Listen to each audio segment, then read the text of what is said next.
अब 11th question solve करते हैं. So let us say about 11th question says, so the question says if three planes r dot n1 equals to p1, r dot n2 equals to p2 and r dot n3 equals to p3 have a common line of intersection, then show p1 n2 cross n3 plus p2 into n3 cross n1 vector plus p3 into n1 vector cross n2 vector is equals to 0. So let us say question में क्या दिया हुआ है. What we are solving is 11th question.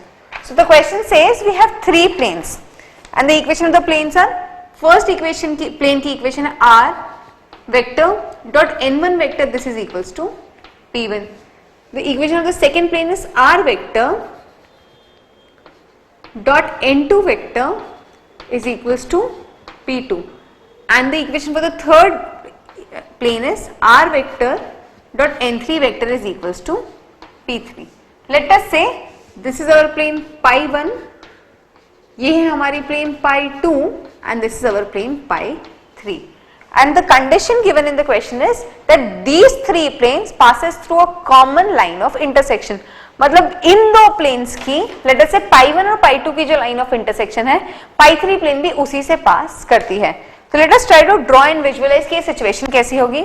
Let us say ये है हमारी first plane pi 1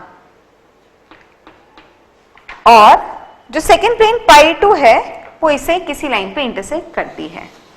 late us से इस लाइन पे जो प्लेन पाई 2 है वो पाई 1 को इंटरसेक्ट करती है.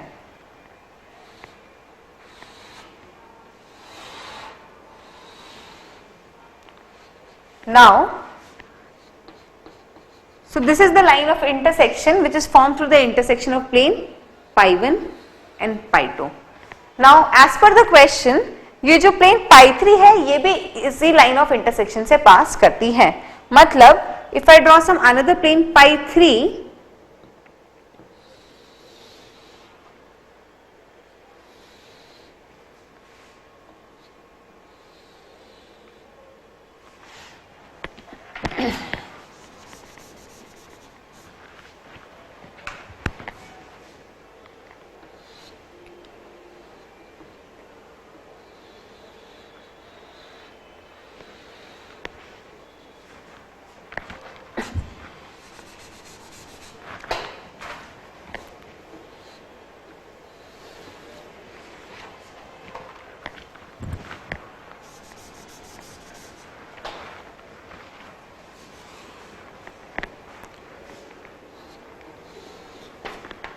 सो हम क्या देखते हैं कि प्लेन पाई 1, पाई 2 और पाई 3 ये जो तीनों प्लेन्स है ये तीनों एक ही कॉमन लाइन ऑफ इंटरसेक्शन से पास होती है which is this.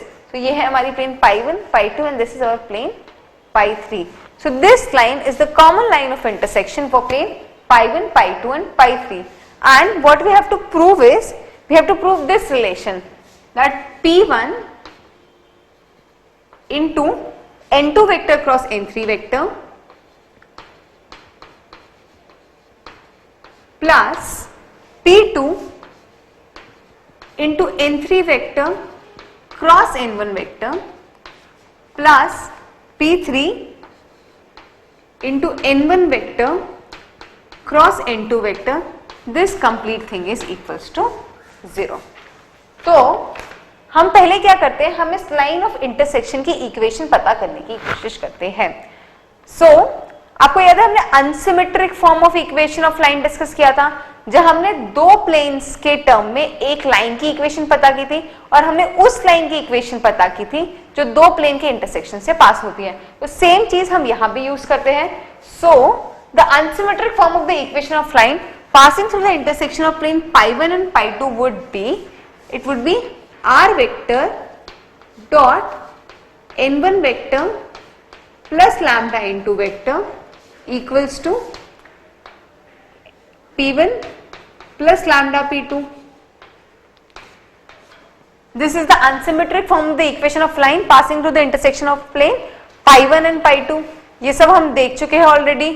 And what we even know is that this line even passes through our plane r vector dot n3 vector equals to p3। या फिर हम कह सकते हैं कि ये जो इक्वेशन ऑफ लाइन है इसे इस प्लेन को भी सेटिस्फाई करना ही पड़ेगा, क्योंकि ये जो लाइन है ये इस प्लेन से पास होती है, यही हमें क्वेश्चन में दिया है।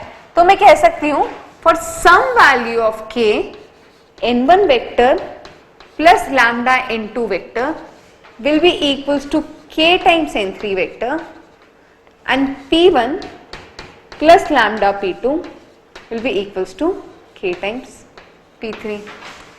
हमने क्या किया, हमने कहा कि क्योंकि for some point from some values this equation is going to satisfy this equation, तो हमने इन दोनों को किसी k के लिए इक्वेट कर दिया। Now we have to solve these two equations। Let us से ये हमारी फर्स्ट इक्वेशन और ये है सेकेंड इक्वेशन। हमें फर्स्ट और सेकेंड इक्वेशन को इस तरीके से सॉल्व करना है कि we could derive this value.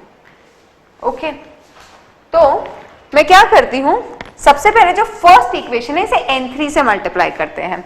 सो हम फर्स्ट इक्वेशन में n3 का क्रॉस मल्टीप्लीकेशन करते हैं। What we will get is n1 cross n3 plus lambda n2 vector cross n3 vector, this would be equals to k times n3 vector cross n3 vector, which is going to be equals to 0। next what we are doing is हम n first equation का ही n2 vector के साथ cross product लेते हैं।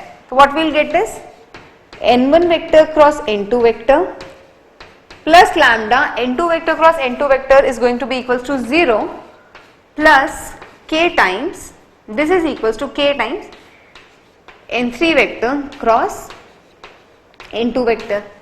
और तीसरा हम क्या करते हैं, जो ये वाली इक्वेशन है सेकेंड इक्वेशन, इसमें n2 क्रॉस n3 वेक्टर का क्रॉस मल्टीप्लीकेशन से मल्टीप्लाई करते हैं। मैं n2 क्रॉस n3 इसलिए ले रही हूं क्योंकि यहाँ पे मुझे p1 का coefficient n2 vector cross n3 vector दिख रहा है। तो हमें क्या मिलेगा, p1 into n2 vector cross n3 vector plus lambda times p2 into n2 vector cross n3 vector, this is equals to k times p3 n2 vector cross n3 vector। now so what we have here is p1 into n2 vector cross n3 vector plus lambda p2 into n2 vector cross n3 vector. So यहां से देखते हैं हमारे पास यहाँ पे value है lambda n2 vector cross n3 vector की, and this value is equals to minus of n1 vector cross n3 vector, and I can always write minus of n1 vector cross n3 vector as n3 cross n1, ये सब हम जानते हैं। तो मैं इसे लिख सकती हूँ plus p2 n3 cross n1। Once again यहां से हमें मिलेगा lambda n2 cross n3 equals to minus of n1 cross n3, तो उसे मैं लिख सकती हूँ n3 क्रॉस n1, वही मैं यहां करती हूँ। तो we can write this as p2 n3 vector cross n1 vector,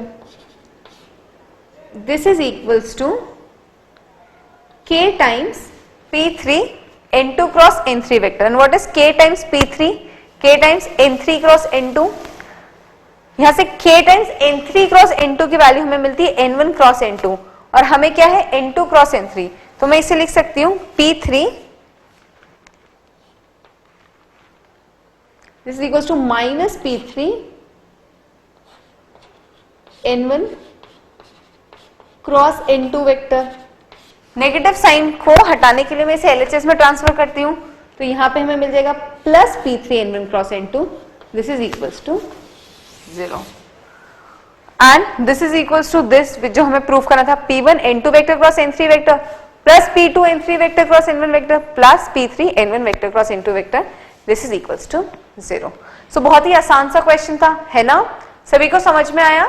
सो इसमें क्वेश्चन में दो इंपॉर्टेंट चीजें थी, पहले हमें plane of equation line of equation of intersection को इस तरीके से अनसिमेट्रिक फॉर्म में लिखना और उन दोनों को सॉल्व करके ये इक्वेशंस मिलना, and once we get this equation तो हमें इन दोनों इक्वेशन को सही तरीके से सॉल्व करके इस इक्वेशन को डिराइव करना। ये आई सपोज रूरकी 2006 का क्वेश्चन है, I don't exactly remember the year, but this is the question from one of the Roorkee examination. I hope ये क्वेश्चन सभी को क्लियर था. अब 12th क्वेश्चन सॉल्व करते हैं. So let us solve 12th question now. मैं इसे इरेज कर देती हूं. अब 12th क्वेश्चन डिस्कस करते हैं. So the 12th question says if A, B, C are unit vectors, then mod of A minus B whole square plus mod of B vector minus C whole square plus mod of C minus A whole square does not exceed 9. ये हमें prove करना है. So let us solve 11th question now, 12th question now. So this is question number 12 what we are solving. Question में हमें 3 vectors दिए हैं, 3 unit vectors दिए हैं A, B और C.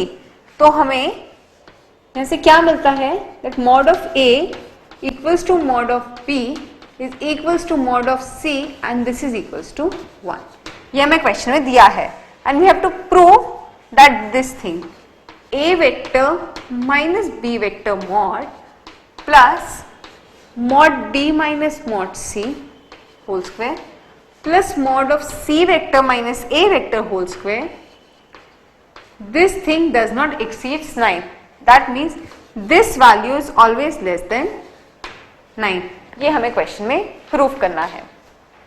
Now let us try to expand this term. So what we get from here is mod A whole square plus mod B whole square minus 2 A vector dot B vector plus mod B whole square plus mod C vector whole square minus 2 B vector dot C vector plus mod of C vector whole square plus A whole square minus 2 C vector dot A vector.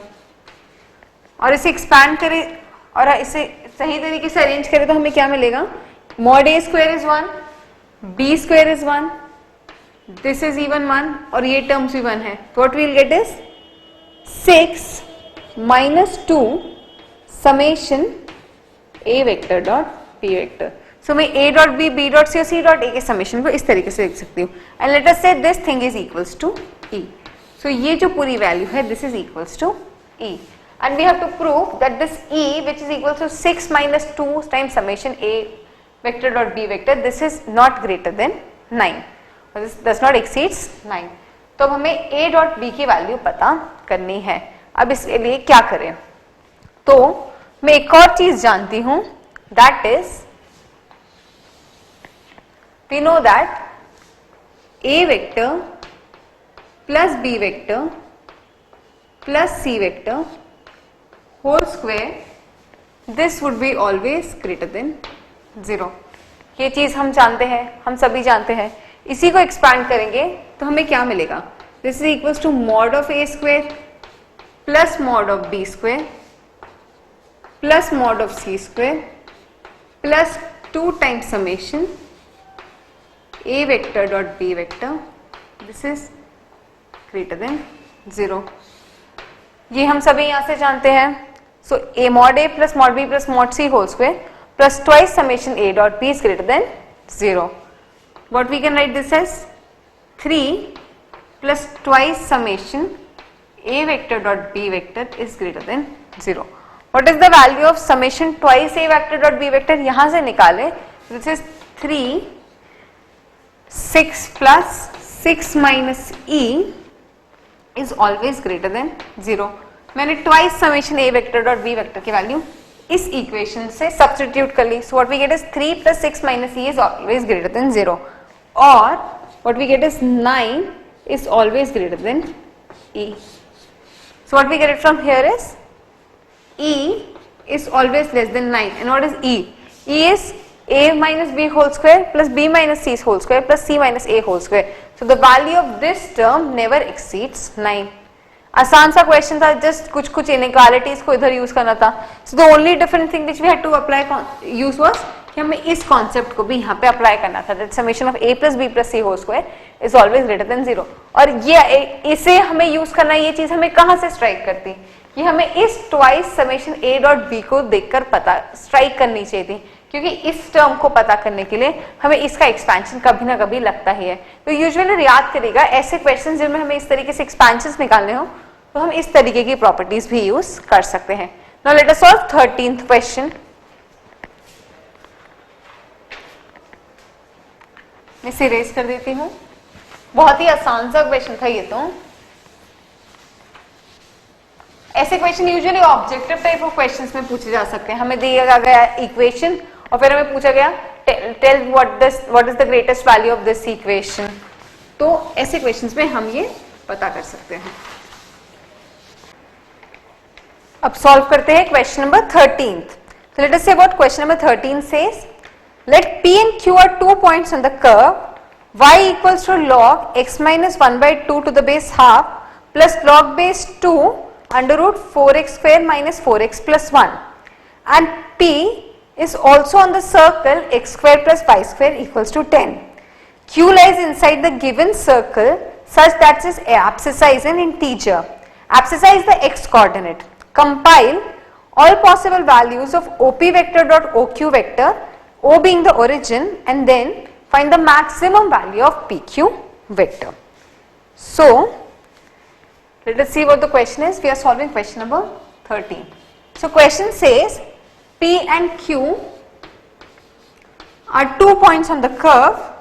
Y equals to log base 1 by 2 x minus 1 by 2 plus log base 2 under root 4x square minus 4x plus 1. And then they say P also lies on the circle x square plus y square equals to 10 and the point Q lies inside this circle. So Q lies inside the circle. This means अगर Q के coordinate x1 और y1 है तो x1 square plus y1 square would be minus 10 would be less than 0 और x1 square plus y1 square would be less than 10. एक और चीज क्या दी है, Q lies inside the given circle such that its abscissa is integer. So Q lies inside the circle and second its abscissa which is even called the x coordinate is an integer. So I hope आप सभी जानते हैं कि हम x coordinate को abscissa भी बोलते हैं और y कोऑर्डिनेट को ऑर्डिनेट भी बोलते हैं. So x coordinate is usually referred as abscissa and y coordinate is referred as the ordinate. Now the question says we have to find all the possible values of OP vector dot OQ vector. O is the origin, and then we have to find the maximum value of PQ vector. So we have to find the coordinates of this PQ vector or the set of values of P and Q. So let us first try to solve the equation which is y equals to log base 1 by 2 x minus 1 by 2 plus log base 2 under root 4x square minus 4x plus 1. So मैं ये 4x square minus 4x plus 1 को लिख सकती हूँ 2x minus 1 का whole square, because what is 2x minus 1 का whole square? It is 4x square minus 4x plus 1. तो ये इसी का एक्सपेंशन था.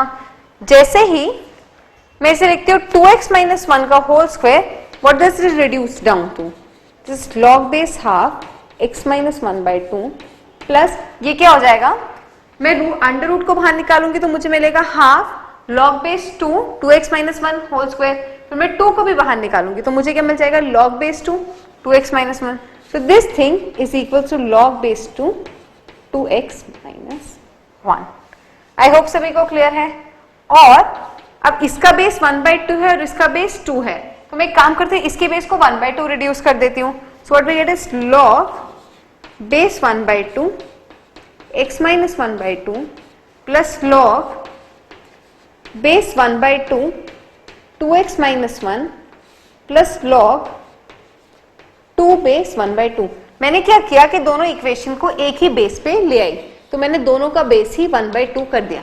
नाउ यहाँ पे मैं मिलेगा log base half to the into 2x minus 1 और log base half 2. What is log base half 2?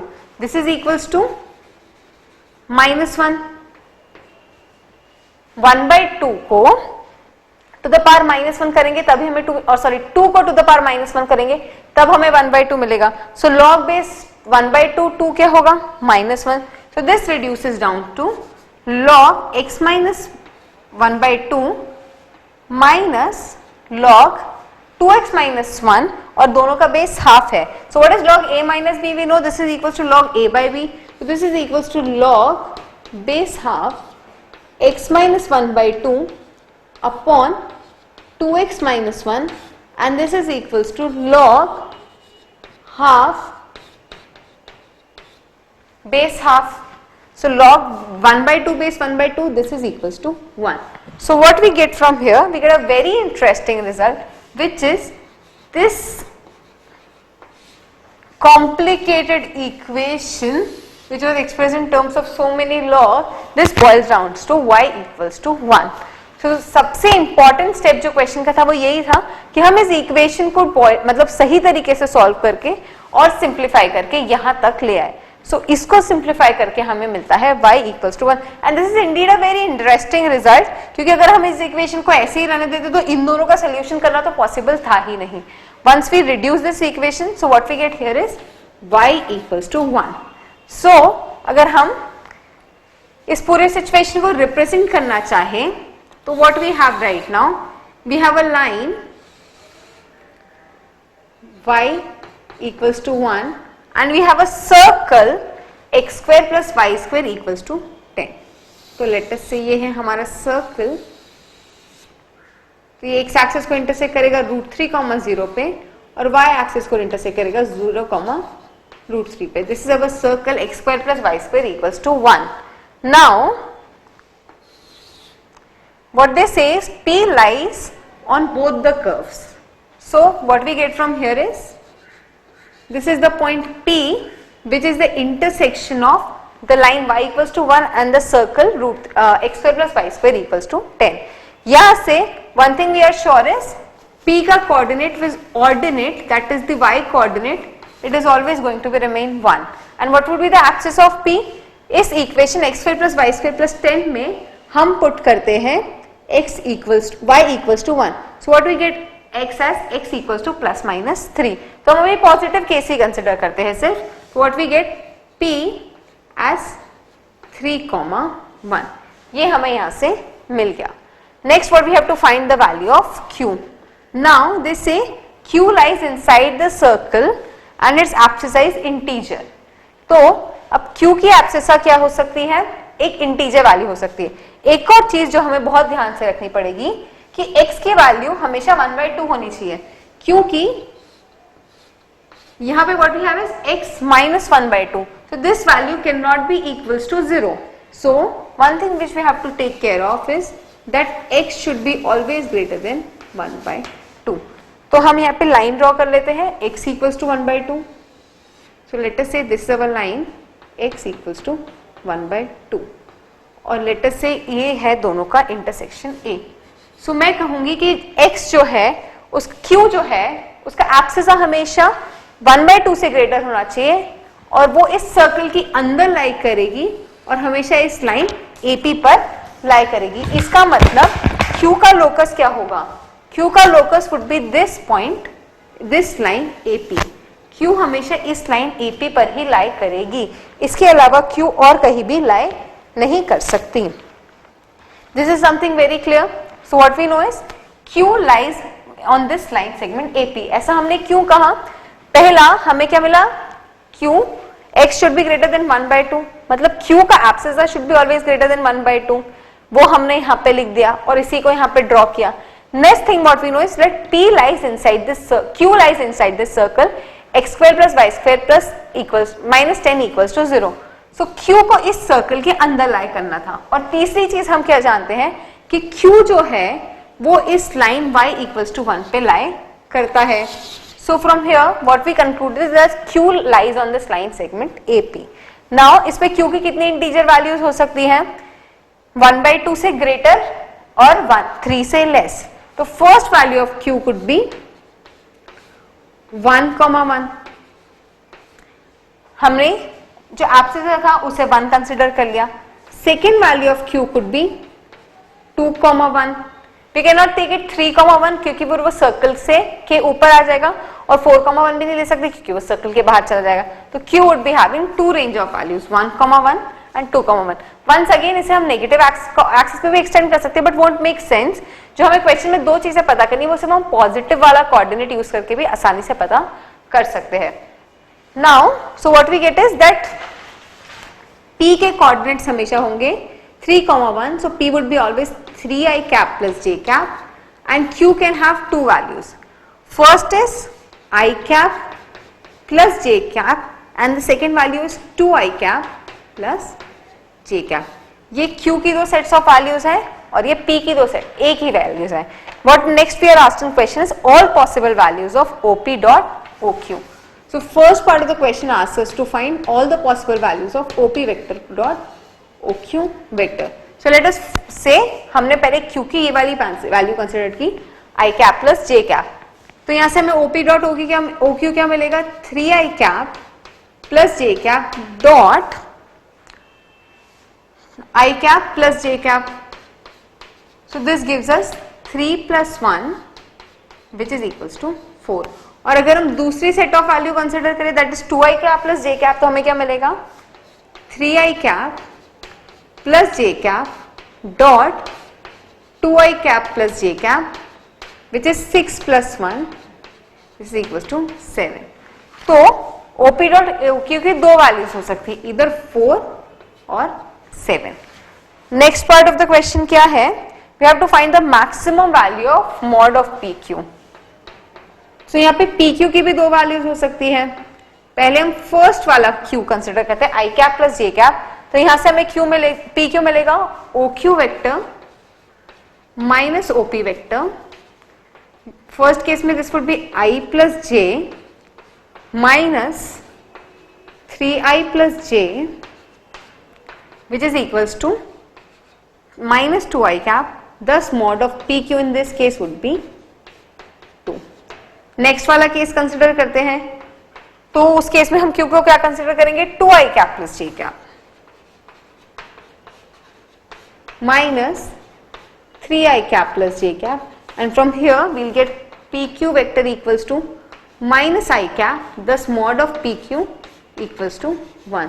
So we get maximum value of PQ that we will get, mod of PQ that we will get is 2. So OP dot OQ की दो range of values हो सकती है 4 और 7, और mod of PQ की maximum value जो हमें मिलेगी वो है 2, और मिनिमम अगर पूछी होती तो फिर वो होती 1. So this is how we solve this question.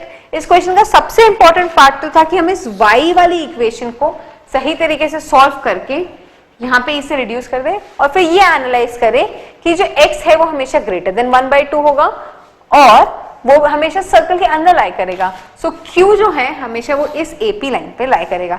ये कंसिडर करने के बाद this question really reduces and boils down to a very simple problem.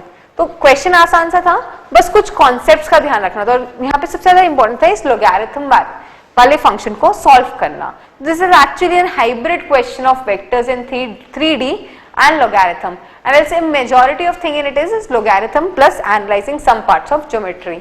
So it was actually an interesting question और हाइब्रिड तरीके का क्वेश्चन था जो एग्जाम से पूछे ही जाते हैं. ऐसा क्वेश्चन कॉम्प्रिहेंसिव टाइप के क्वेश्चंस में तो पूछा ही जा सकता है. फर्स्ट मतलब ये बड़ा सा कॉम्प्रिहेंशन दे दिया, फिर उस पे बेस 2-3 क्वेश्चंस दे दिए, सॉर्ट्स ऑफ उसी तरीके का क्वेश्चन है. Now let us solve 14th question. इसे हम इरेज कर देते हैं. ये क्वेश्चन तो सबको क्लियर था ना, किसी को डाउट तो नहीं रहा ना, आसान सा क्वेश्चन था. ओके, सो 14 सॉल्व करते हैं. सो इसके बाद हमारी शीट में सिर्फ 2 ही क्वेश्चन बचे, 14th क्वेश्चन और 15th क्वेश्चन. उसके बाद हमारी शीट कंप्लीट हो जाएगी और ऑलमोस्ट हमारा वेक्टर्स इन 3D भी कंप्लीट हो जाएगा.